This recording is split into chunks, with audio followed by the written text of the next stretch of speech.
Buenos días. ¿Cómo están? ¿Bendecidas? ¿Contentas? Qué bueno. Vamos a empezar una serie sobre la unidad familiar.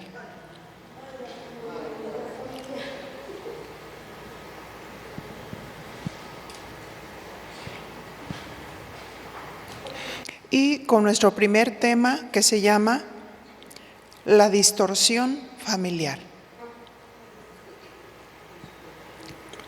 Padre, en el nombre de Jesús, muchas gracias por darnos la oportunidad de estar aquí en esta mañana. Te bendecimos, Señor, te adoramos. Nuestro corazón está listo, Señor, para recibir lo que tú tienes.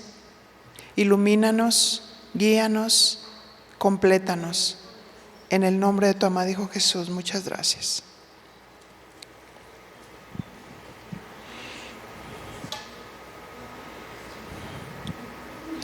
Dios hizo un diseño de familia, pero ese diseño se distorsionó.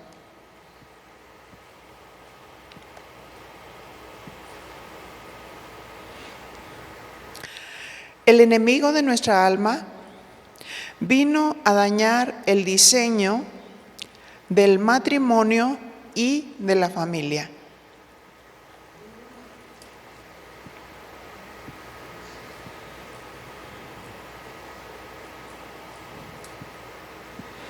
¿Cómo sucedió?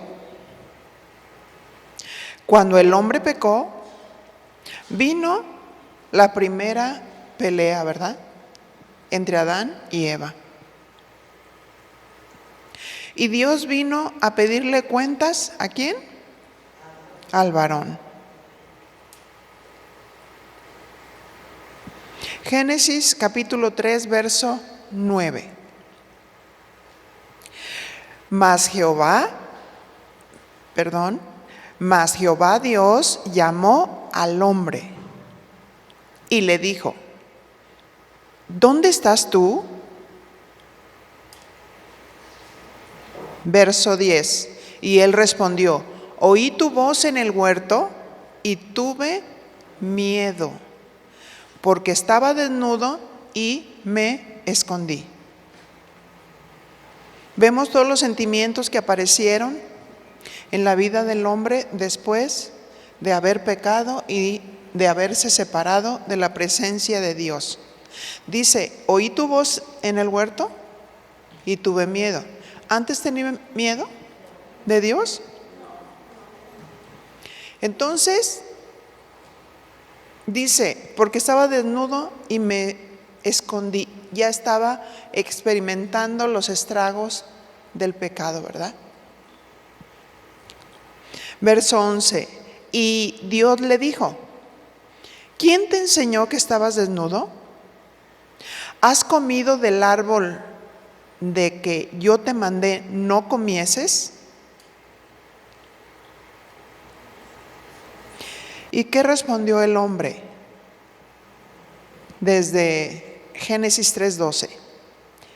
Y el hombre respondió: la mujer que me diste por compañera me dio del árbol y yo comí.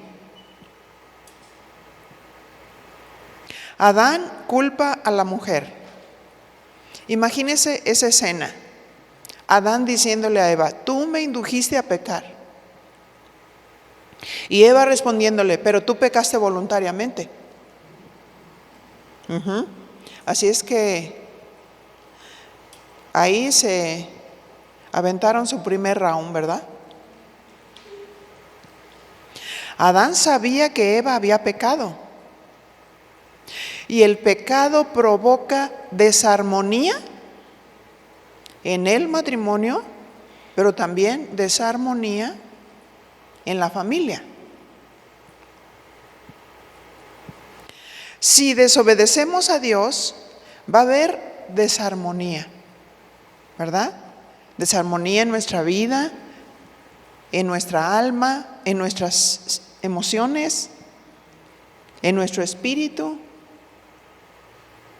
El pecado provoca desarmonía y todo se empieza a reflejar en la relación, ¿verdad? Esposo, esposa, en el matrimonio, pero también en la familia. Si desobedecemos a Dios, va a haber desarmonía, pues después del pecado, el hombre en su naturaleza caída, somos expertos para culpar.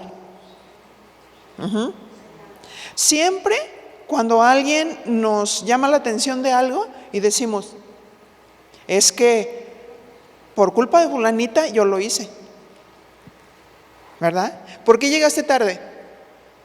Había mucho tráfico. Se me atravesó el perro.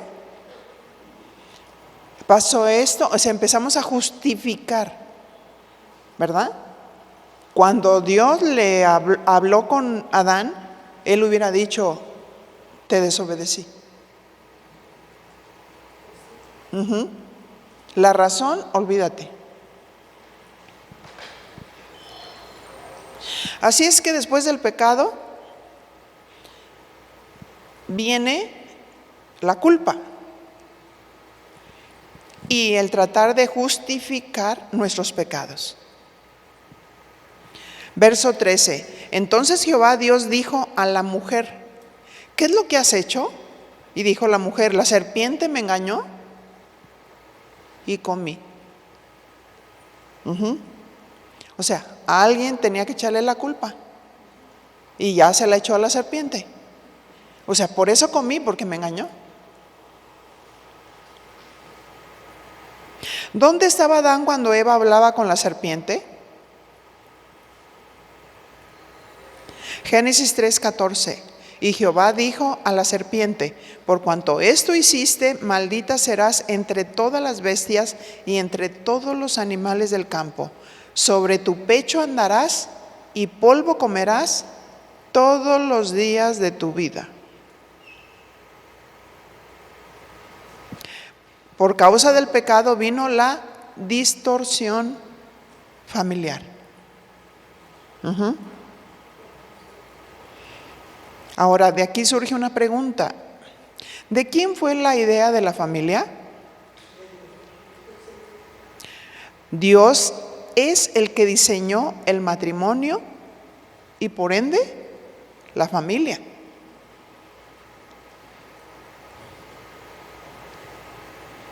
Y nosotros mencionamos esta frase y nos parece normal, ¿verdad? Como Dios hizo la familia, como Dios la diseñó. Pero pensando en los tiempos en que estamos viviendo, cuando hablamos de familia,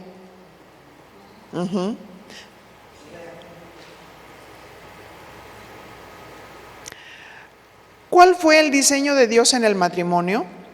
Dios conformó el matrimonio con el hombre y la mujer, ¿verdad? Ya no podemos decir lógico, lógico, porque pues ahora ya vemos cómo están conformados muchos matrimonios. Dios hizo un diseño único, con un propósito divino, para que trascendieran y tuvieran descendencia. Lógicamente, que Dios quería que trascendiera la generación conforme a su imagen, porque así los había hecho, conforme a su imagen y a su semejanza y a su propósito. Pero el enemigo entró para distorsionar lo que Dios hizo perfecto, ¿cierto?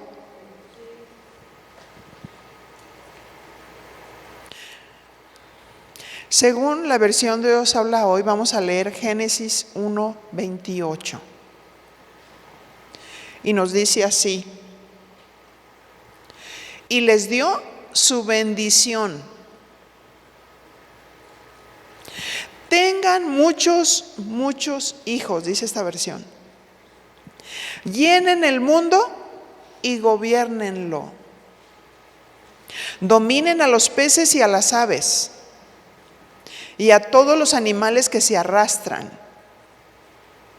Dios le dio mandamiento al hombre y a la mujer.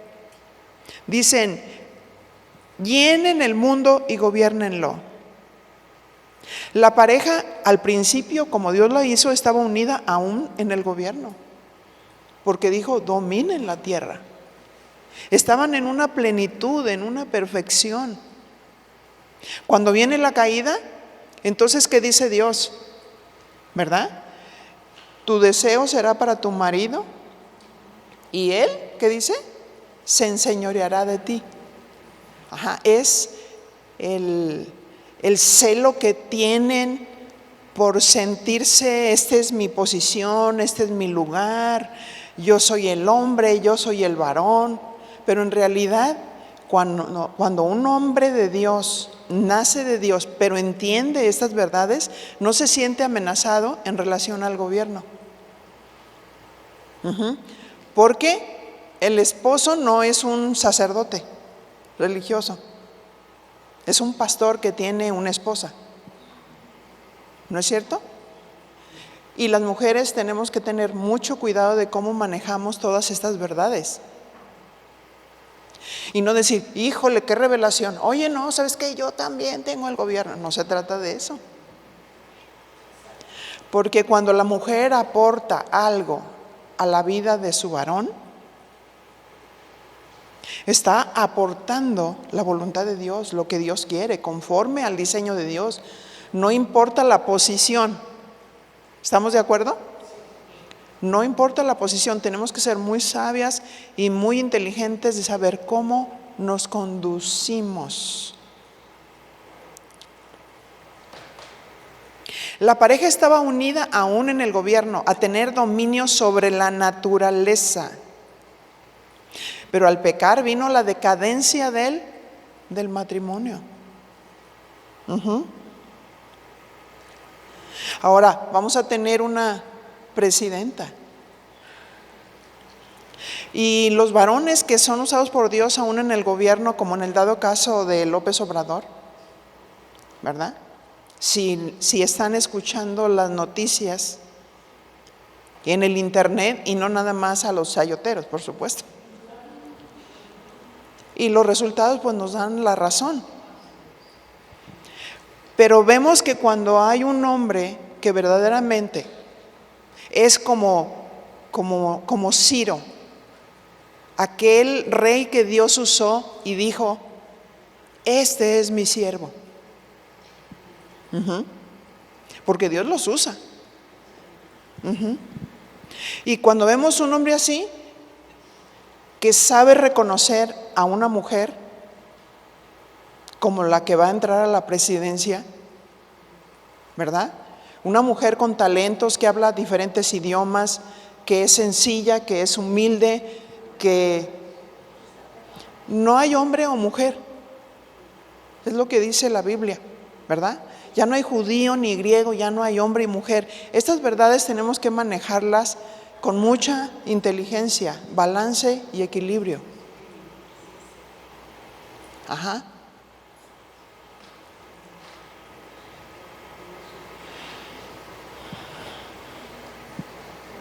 Así es que el hombre peca y vino la decadencia del matrimonio. Por eso el mundo está como está. El mundo al pecar tiene un vacío tan tremendo, que ese vacío quiere ocuparlo.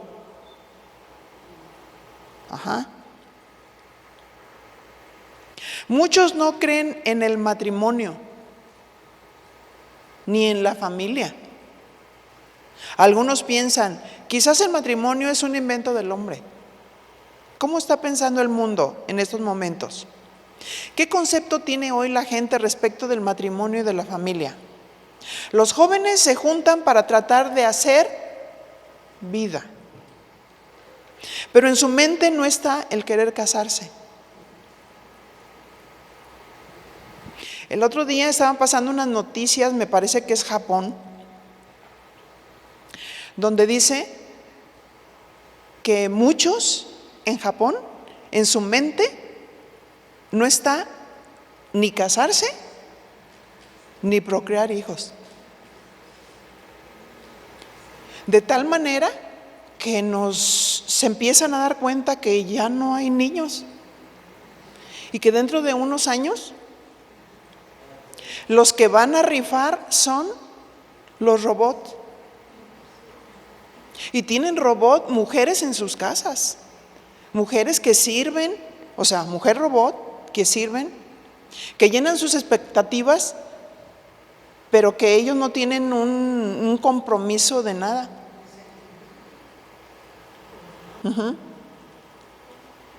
Qué tremendo, ¿no?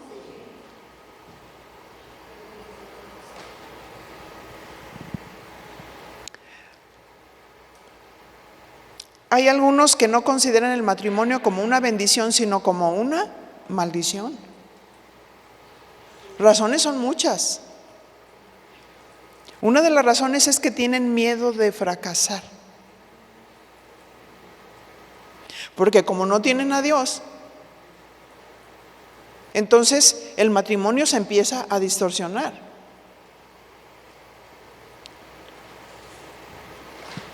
Otros, en sus intentos de tener una pareja, no les importa si hay legalidad de por medio. O sea, en otras palabras, no importa si no estoy casado, según las leyes de los hombres, mucho menos las leyes de Dios. Otros se quedarán solteros adultos.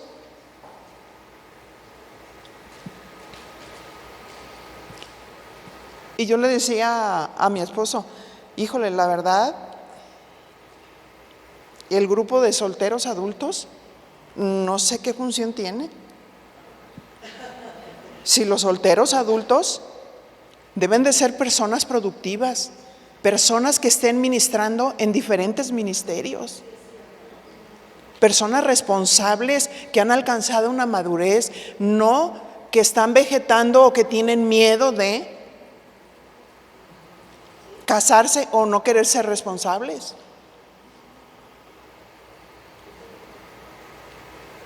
Los traumas del pasado los alcanzan. Quizás vienen de una familia disfuncional, de padres divorciados, o el concepto de padres en estos tiempos, hablando de concepto de matrimonio y de padres, es: este niño en la escuela tiene 2 padres, esta niña tiene 2 mamás.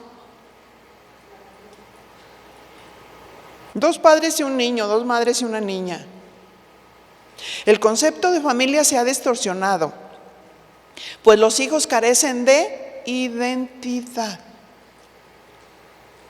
Y se preguntan, ¿quién soy? ¿Qué espero en mi futuro? Conozco familias que sus padres no cumplieron el propósito. ¿Y qué hicieron los hijos? Cambiaron el uso natural por el que es en contra de naturaleza. La hija se quitó el busto, se cortó el pelo, se inyectó hormonas para dejarse crecer la barba porque no hay identidad.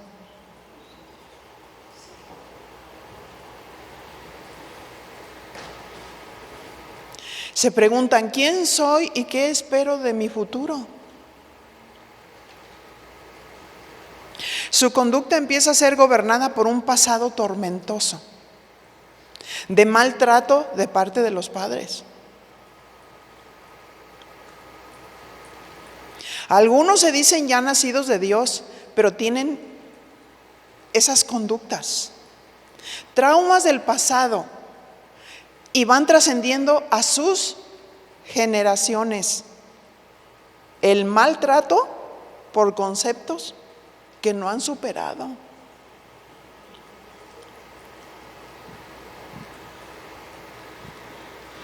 Pero Dios quiere darnos soluciones.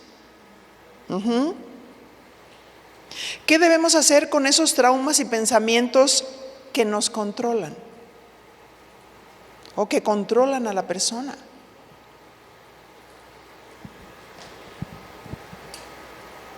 Leamos qué nos dice su palabra en Isaías. Dios nos conoce bien, pero nosotros no siempre nos conocemos, ¿verdad? Como aquel hombre que salió del consultorio con los ojos desorbitados y el cabello parado. Y alguien le preguntó a las personas que lo conducían, ¿qué tiene? No, es que se dio cuenta que tenía un esqueleto adentro. No nos conocemos de tal manera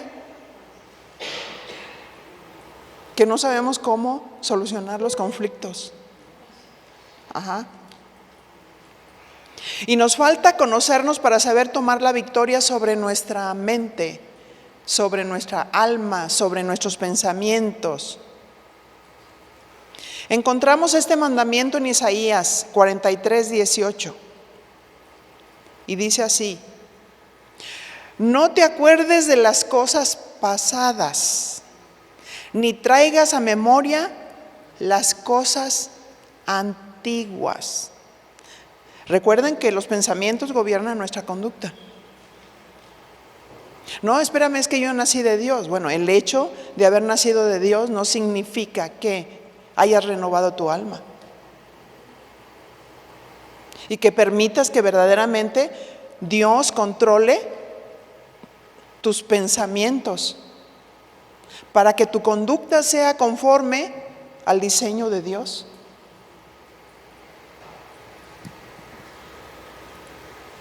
No te acuerdes de las cosas pasadas.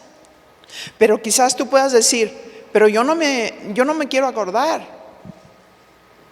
De pronto esos pensamientos me asaltan.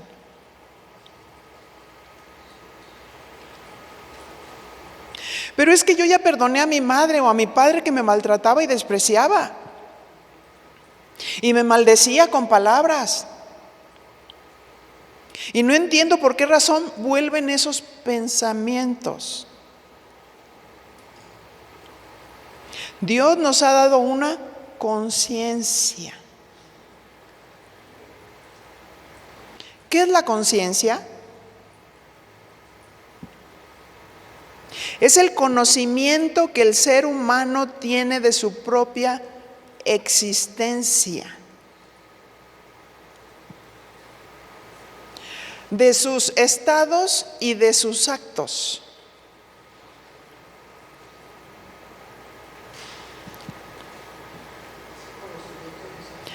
Pero también dice conciencia como el conocimiento del bien y del mal, que le permite a una persona enjuiciar moralmente la realidad y los actos, sobre todo los propios.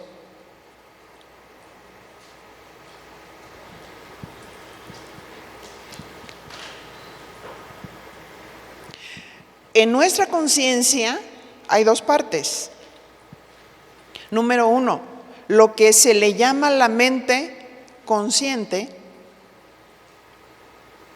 y la mente, número 2, inconsciente. Primero vamos a explicar sobre la mente consciente. La mente consciente guarda el conocimiento del bien que hemos vivido, pero también el mal. Estamos en un momento donde la mente consciente está apercibida de quién soy, en qué lugar estoy, qué está sucediendo en estos momentos, pero mañana esta experiencia ya se archivó en el inconsciente.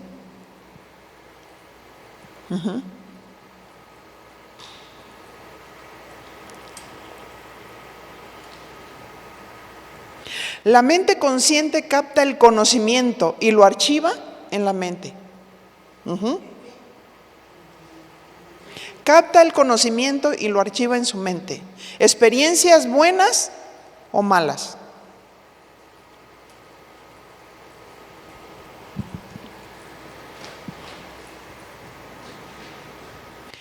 Y la mente inconsciente es la que archivó todas esas experiencias.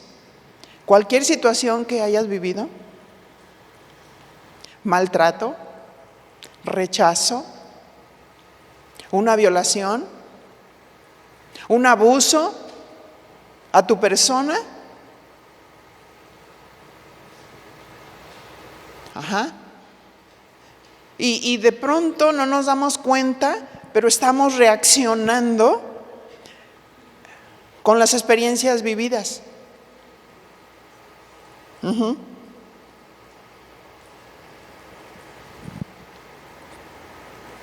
Hay experiencias vividas que quedaron en el inconsciente, pero también hay recuerdos que no fueron sanados. Y como no fueron sanados, en el momento que afloran en la mente consciente, la persona vuelve a revivir el momento, como si hubiera pasado ayer. Uh-huh. Y ahí es donde nosotros entendemos que parte de la restauración de la mujer uh-huh, tiene que ver con el entendimiento, el conocimiento, el comprender muchas veces el por qué esta persona se porta de tal manera, por qué reacciona con esa agresividad, por qué se siente devaluada con cualquier cosa. Uh-huh. Y tenemos que levantar la vida de la persona, ¿verdad?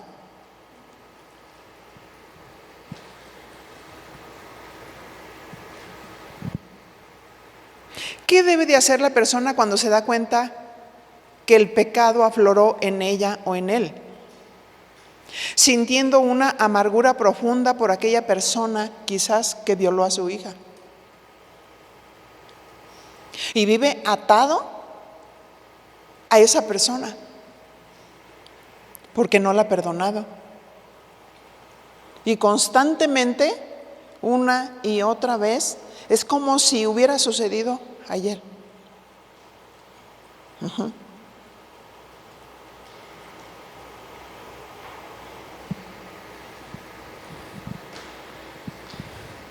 Me ha tocado restaurar mujeres muy inseguras, mujeres que recibieron maltrato en sus casas, golpes, cachetadas, porque algo no le gustó o no le agradó a la mamá, palabras que devaluaron la vida de esa persona.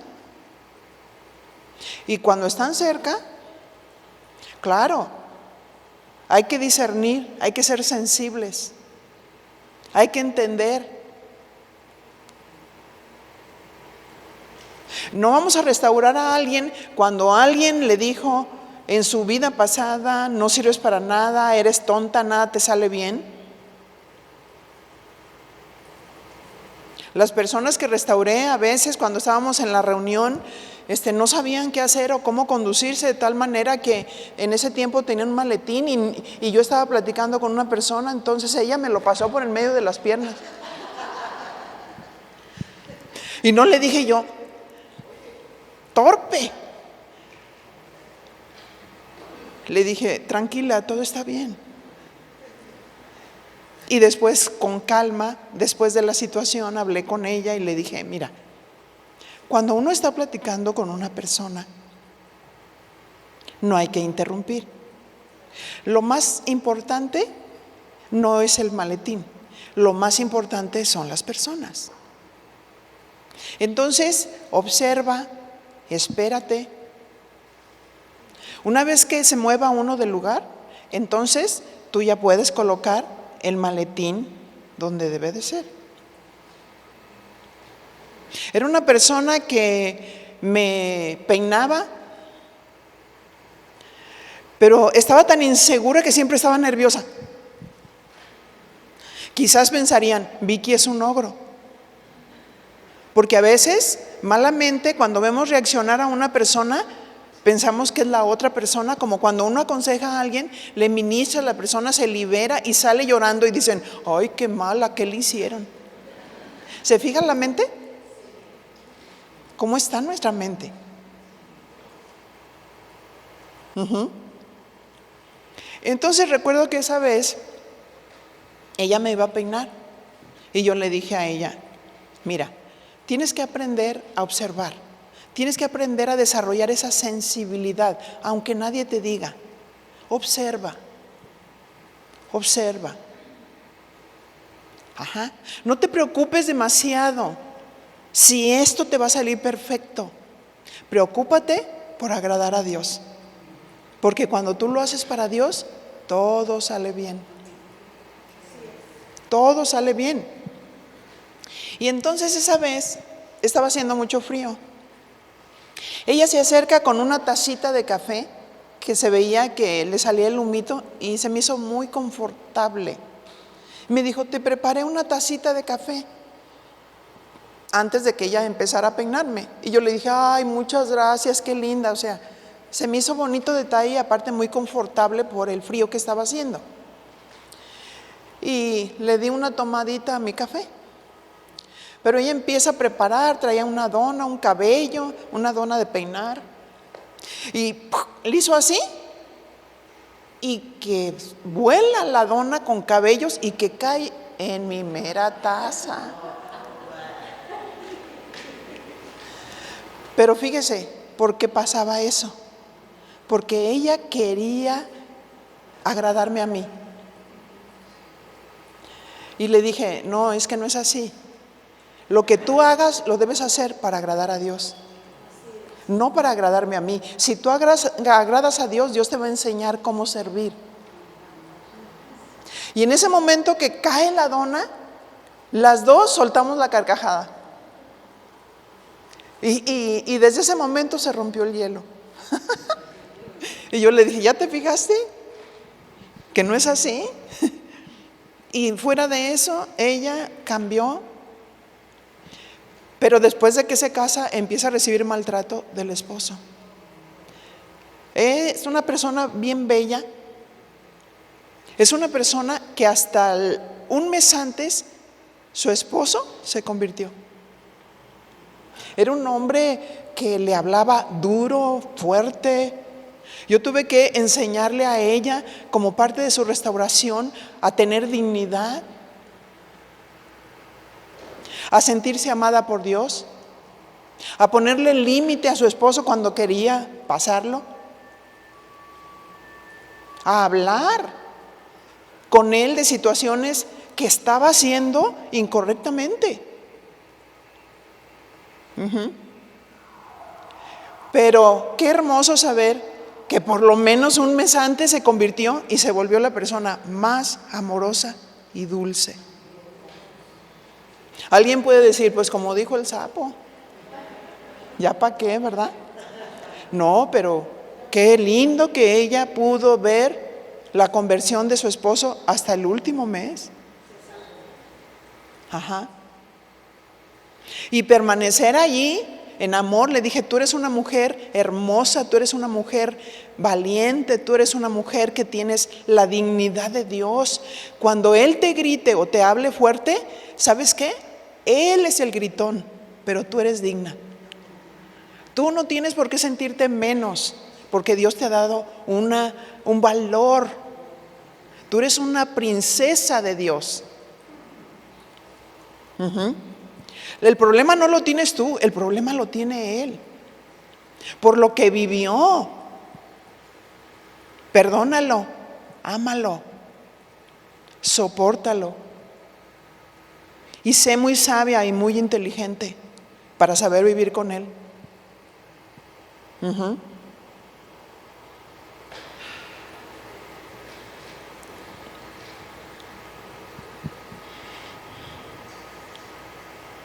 Dijimos, ¿qué debe de hacer la persona cuando se da cuenta que el pecado aflora en ella o en él, sintiendo esa amargura profunda? ¿Por qué? ¿Por qué todo ese tiempo esa mujer es ácida, amarga? Mateo 6:14 nos enseña cómo solucionarlo. Y dice, porque si ustedes perdonan a otros el mal que les han hecho. Ahora piensa un momento, ¿cuántos te han hecho mal? Y puedes vivir resentida, amargada, y puedes quedarte en el pasado viviendo siempre con esa persona que te afectó, que te dañó, que te violentó con palabras. Pero dice la Biblia, pero si ustedes perdonan a otros el mal que les han hecho, su Padre que está en el cielo los perdonará también a ustedes. Porque otros pecaron contra nosotros, pero nosotros pecamos contra Dios cuando no perdonamos. Y estamos atados. Y vivimos en el pasado cuando el mandamiento dice: no traigas a memoria los recuerdos pasados. Mateo 6:15 dice: pero si no perdonan a otros, tampoco su Padre les perdonará a ustedes sus pecados. O sea, estamos atados. Por eso la persona se empieza a secar. Por eso la pasión de Dios y el fuego de Dios se empiezan a desvanecer. Porque hay algo en el corazón que no se ha entregado verdaderamente a Dios. Porque no se ha perdonado de corazón las ofensas de otros.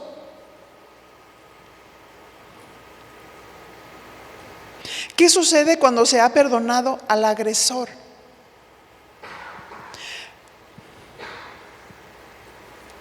¿Acaso cuando perdoné, la persona dice: olvidé todo lo que me hicieron? Cuando la persona está en esa situación, algunas personas le dicen: ya olvida todo lo que te pasó. La pregunta es: ¿verdaderamente se puede olvidar? La respuesta sería no. Porque si olvidáramos, también podríamos olvidar quién es Jesucristo. Si el Señor viniera y nos borrara de la mente todas las experiencias negativas que hemos vivido y que están ahí en nuestro inconsciente,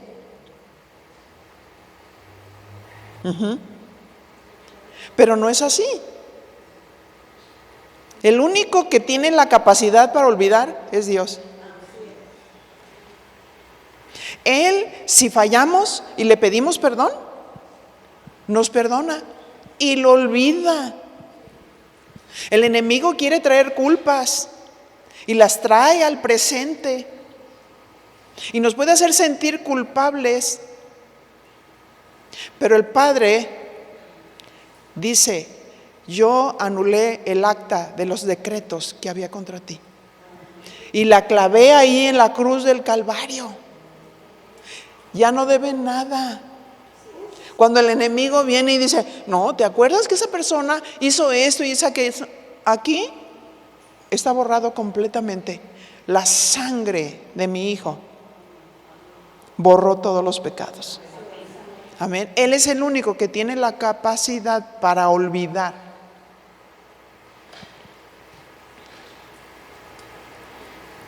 Entonces, ¿qué hacemos con los recuerdos pasados? Isaías 43:18: no recuerdes las cosas anteriores, ni consideres las cosas del pasado. Es un acto de la voluntad no recordar las cosas pasadas, pues algunos se recrean en ellas. Nuestra mente es finita y hace asociaciones. Relaciona un recuerdo con cualquier detalle que la mente inconsciente afloró.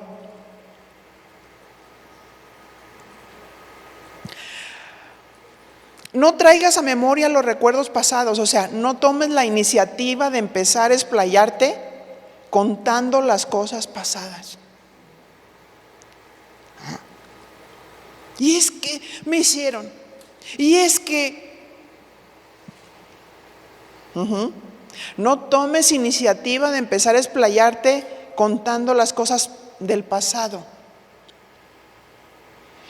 Cuando Dios permite que hablemos algo, es para glorificar a Dios, no para recrearnos en el pecado. ¿Qué pasa cuando la mente inconsciente aflora un recuerdo y te causa regocijo darte cuenta que ya no afecta tus emociones, O sea, lo recuerdas lo que viviste, pero te gozas porque ya no te duele. Eso significa que ya perdonaste. Eso significa que eres libre.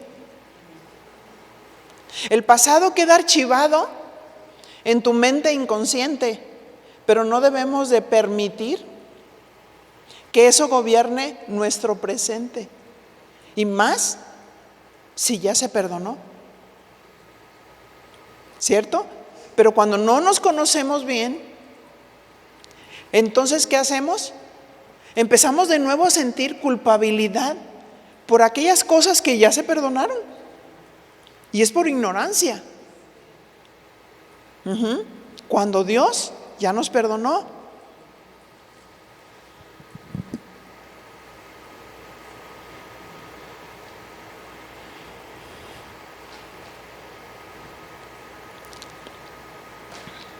El perdonar no hace que olvidemos, pero sí experimentamos ausencia de dolor.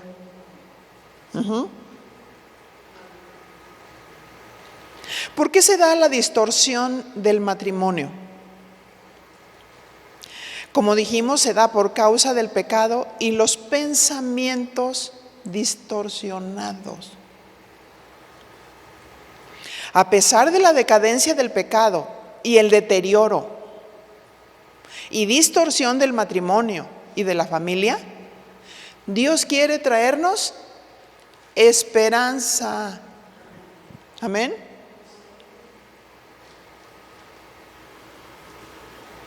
Isaías 43:19. He aquí que yo hago cosa nueva y pronto saldrá a luz. ¿No la conoceréis? Otra vez abriré camino en el desierto y ríos en la soledad. Este verso nos trae esperanza. He aquí que yo hago cosa nueva. Dios no quería que Israel estuviera recordando el pasado, recreándose en las ollas de carne, los ajos, las cebollas, lo que vivió antiguamente. Ellos estaban recreándose en lo que comían, pero no en la voluntad de Dios.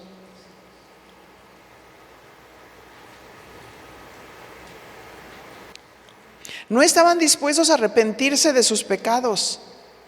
Y dice, y pronto saldrá a la luz. Dios está dispuesto a traer esperanza al que se arrepiente.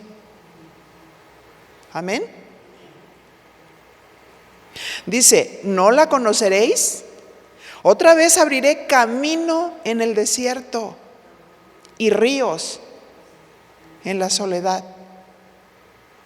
En este pasaje usa figuras simbólicas para describir la condición del pueblo de Israel. Ellos vivían en el pasado y no se situaban en el presente. Quiero decirte que Dios es el eterno presente. Dios no quiere que vivamos en el pasado. En otros versículos dice, porque nunca dirás de esto con sabiduría. No es que si yo estuviera allá, estaría más feliz. Dios es el eterno presente. No es en el lugar donde debes estar, es en la voluntad de Dios. Amén. Ellos no se situaban en el presente. Abriré camino en el desierto, ahí donde ves que no hay nada. El que está en el desierto muchas veces se encuentra desubicado.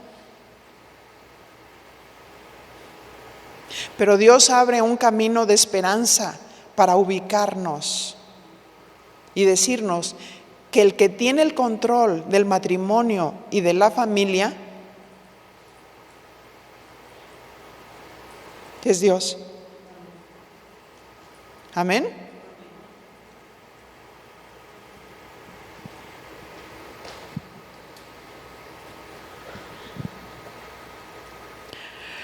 Juan 14:6.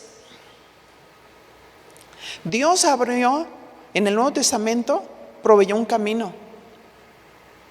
Jesús le dijo: yo soy el camino y la verdad y la vida.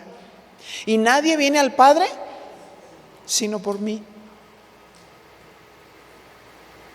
Jesús es el camino al Padre. Todo matrimonio y toda familia debe tener a Jesús como su Salvador.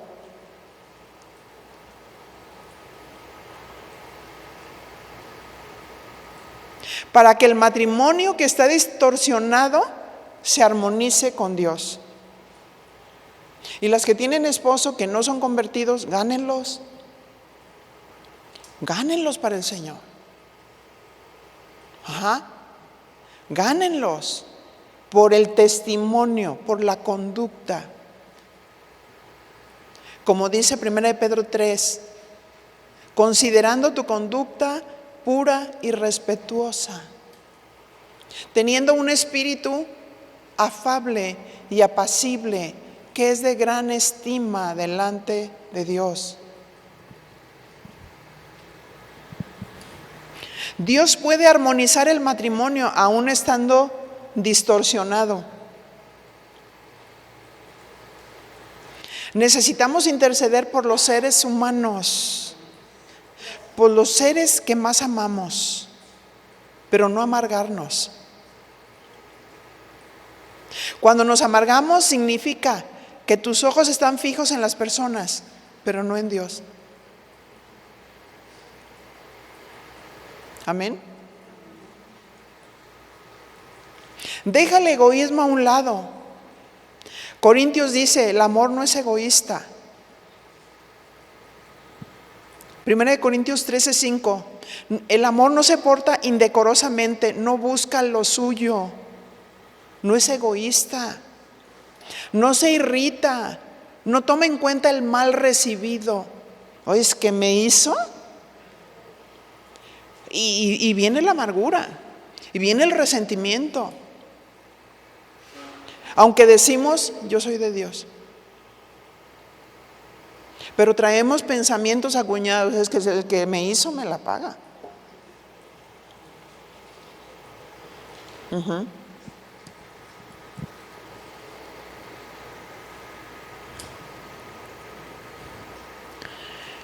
Necesitamos ganar para Cristo a quien amamos, sea el esposo, sea el corazón de tus hijos.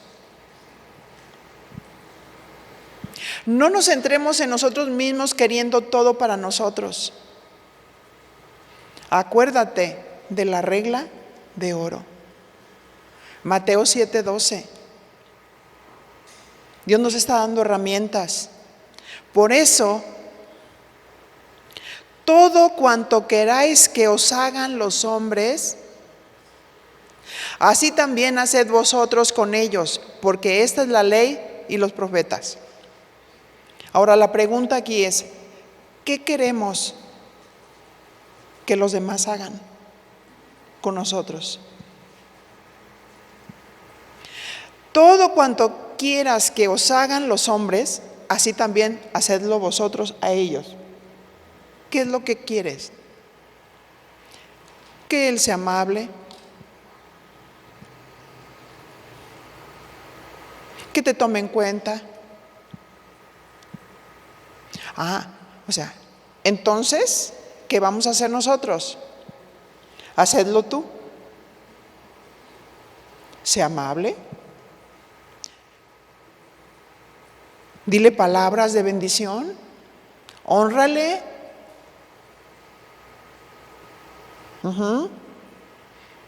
Dignifica a tus hijos. Es que mis hijos no me reconocen, es que mis hijos no me dicen nada bien, es que mis hijos siempre me están culpando de todo. Hay que analizar nuestra vida, nuestras palabras, nuestra conducta. ¿Qué estamos haciendo nosotros? No podemos cosechar algo que no hemos sembrado. Siembra amabilidad y cosecharás amabilidad. Siembra con un espíritu afable y apacible y tú vas a infundir paz. y ellos van a empezar a ser amables. Sírveles con amor y verás que luego ellos te dicen, yo te ayudo a cargar la bolsa. Y quitar todas esas palabras de que tú nunca me ayudas en nada. Tú nunca me dices una palabra bonita. Tú, ¿verdad?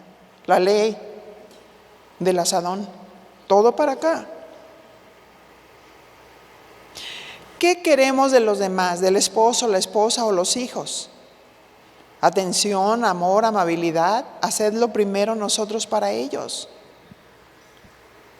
Como dijimos, usamos la ley del asadón, todo para acá.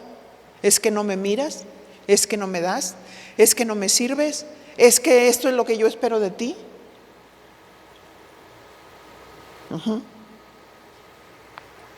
Recuerda, el amor no es egoísta, no busca lo suyo.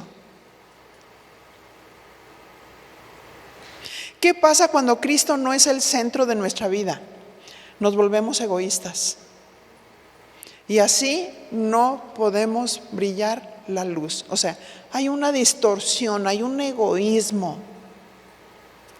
Es lo que queremos que realmente suceda en nuestra vida, en nuestra familia, lo mejor.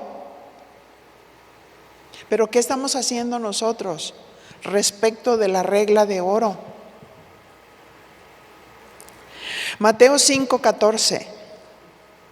Y dice, vosotros sois la luz del mundo. Una ciudad asentada sobre un monte no se puede ocultar. Ni se enciende una lámpara y se pone debajo de una cama, ¿verdad que no? Sino sobre el candelero, para que alumbre a todos los que están en la casa. ¿Dónde se pone la luz? En el candelero. Ser un ejemplo en nuestra vida para alumbrar a los que están en casa. Verso 16, así brille vuestra luz delante de los hombres para que vean vuestras buenas acciones y glorifiquen a vuestro Padre que está en los cielos. Mateo 7:13, entrad por la puerta estrecha, porque ancha es la puerta y amplia es la senda que lleva a la perdición, y muchos son los que entran por ella. Porque estrecha es la puerta y angosta la senda que lleva a la vida, y pocos son los que la hallan. No debemos de cerrar la puerta a la salvación a los familiares que no conocen a Dios, con nuestro mal ejemplo, con nuestras vanas palabras. Dios quiere que aprendamos a negarnos a nosotros mismos para experimentar la vida de Dios. Dios quiere que Cristo sea el centro de nuestro matrimonio.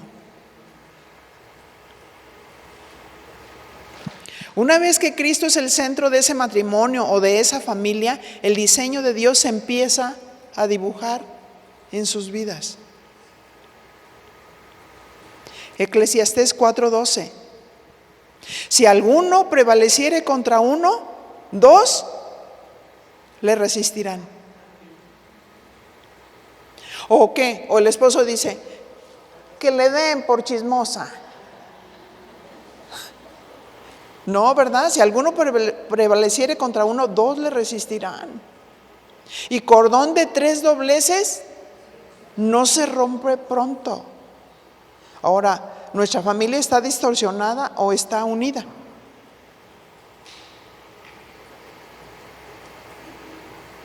¿Cuál es el matrimonio diseñado por Dios? Es el que tiene 3 dobleces. ¿Cuáles son esos 3 dobleces? Esposo más Cristo más esposa. Amén.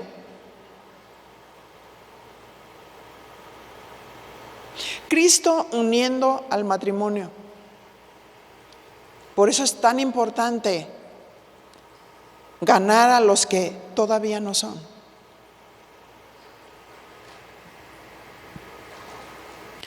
Pero ¿qué sucede si un matrimonio dice que tiene a Cristo y su matrimonio está distorsionado por pensamientos del pasado que rigen su conducta y que los hacen estar en derrota porque no entran en obediencia a la palabra de Dios?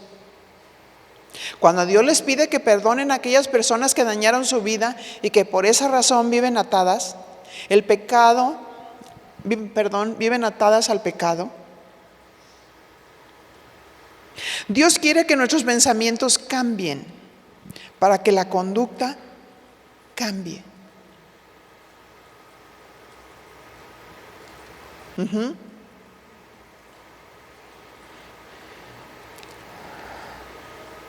Vamos a hacer un compromiso con Dios y a decirle que perdone nuestros pecados. Si hay amargura, si hay soberbia,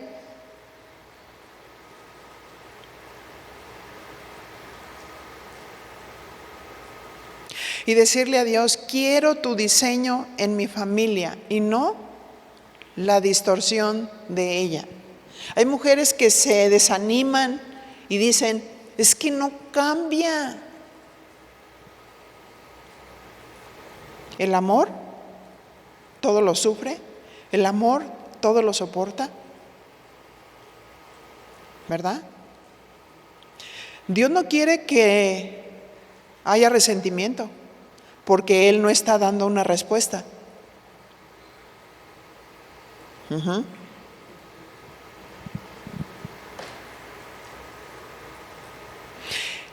En nuestra conclusión, Dios diseñó la familia, pero el pecado y la desobediencia del hombre la han distorsionado. Es importante conocernos, pues en nuestra conciencia se encuentra el conocimiento del bien y del mal. La mente consciente y la mente inconsciente. Solo a través del amor de Dios podemos tener una verdadera identidad y sanar nuestros recuerdos pasados. Y a la vez ser instrumentos para sanar a otros. ¿Han visto personas que dicen: no, espérame, es que a mí no me gusta comer tal cosa? Pero esa cosa que no nos gusta comer, o sea, como seres individuales, hay cosas que nos gustan y otras cosas que no nos gustan.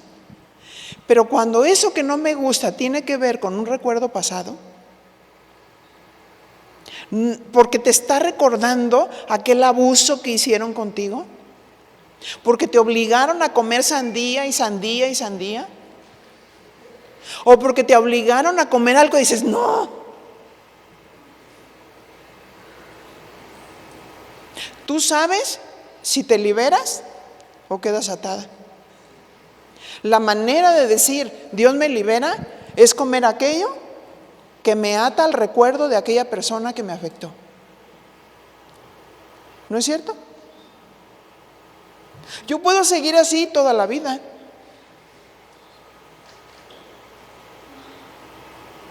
Yo puedo ser una persona que reaccione de tal manera por lo que viví. Puedo ser una persona tímida o introvertida porque tuve, quizás no un papá, pero un hermano dominante. Y no sentir esa libertad de ser tú, de ser libre, de hablar con los demás, sobre todo con el sexo opuesto, por la imagen que tenemos grabada en la mente y en el corazón. Sí, cada quien decide seguir atado o liberarnos, porque el seguir atado daña nuestra vida, daña nuestra mente, daña nuestras relaciones, no nos deja ser libre. Es que no recibimos ese amor en la familia y me intimidan aquellas personas que son cariñosas, libres.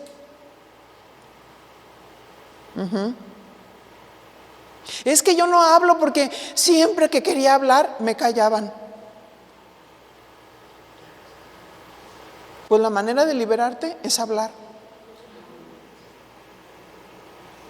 y no tener temor de que alguien te va a callar. Si alguien te dice y te interrumpe, ¿me permites? ¿Me permites? Voy a terminar lo que empecé a hablar. ¿No es cierto?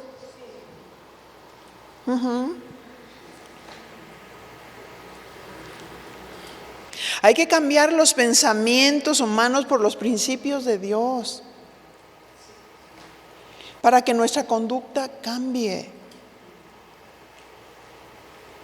Es necesario aplicar la regla de oro. Es más bienaventurado dar que recibir, haciendo con otros lo que queremos que hagan con nosotros.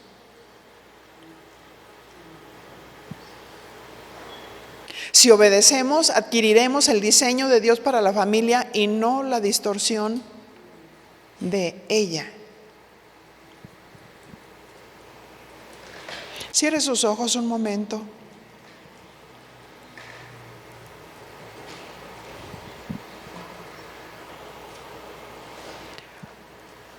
Hable con el Señor y dígale: Señor, aquí estoy.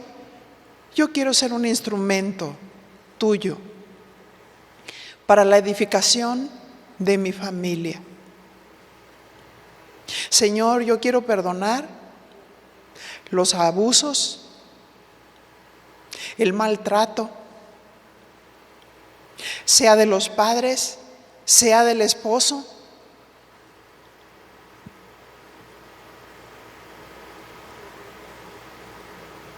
Lo perdono por el abandono y lo bendigo en el nombre de Cristo Jesús. Señor, sana mi alma, sana mis emociones. Oh, mi Señor, en este momento yo tomo el valor y la dignidad que tú me das como mujer. Sí, mi Dios. Perdonamos a todas aquellas personas que constantemente nos menosprecian por palabras, por comentarios. Las bendecimos en el nombre de Cristo Jesús. Oh, mi Señor, y yo quiero ser un instrumento para edificación de mi familia y no para la distorsión. Señor, que mi boca se abra para decir palabras de bendición a mi padre, a mi madre, para decir palabras de bendición a mi esposo, para decir palabras de bendición a aquellas personas que dicen todo lo contrario a lo que tú dices. Oh sí, mi Señor, queremos ir adelante. Sana, Señor, sana nuestras mentes, sana nuestros corazones, y queremos, Señor, tomar la regla de oro desde este momento en el nombre de Jesús. Es más bienaventurado dar que recibir.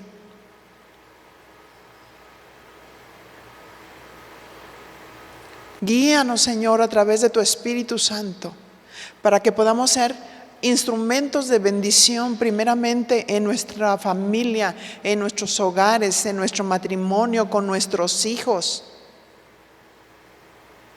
Oh, mi Señor, en un hogar pareciera que como no está el varón, todo se acabó. Pero, Señor, contigo lo tenemos todo. Tú eres el esposo, tú eres el perfecto, tú eres el amado, tú eres el cuidador, tú eres el protector, tú eres el proveedor. Señor, a ti te damos honor, te damos gloria, te damos reconocimiento en todas las cosas. Y gracias, Señor, porque sí queremos que nos pases a otro nivel. Que ese amor que tú ya has derramado en nuestros corazones fluya. Fluya, mi Señor. Y que todos vean tu amor expresado y reflejado en cada una de nosotras aún como siervas de Dios. Tú recibe, mi Señor, en esta mañana ya tarde, todo honor, gloria y reconocimiento en todas las cosas. Y aquí estoy, Señor, úsame como un instrumento para sanidad de otros. Oh, mi Señor, que no pierda la esperanza ni la dignidad. Úsame como un instrumento de restauración a otras personas. Usa mis brazos, Señor, para abrazar a otros que necesitan ser amados, ser afirmados. Te lo pedimos, Padre, en el nombre de tu amado Hijo Jesús. Muchas gracias. Muchas gracias.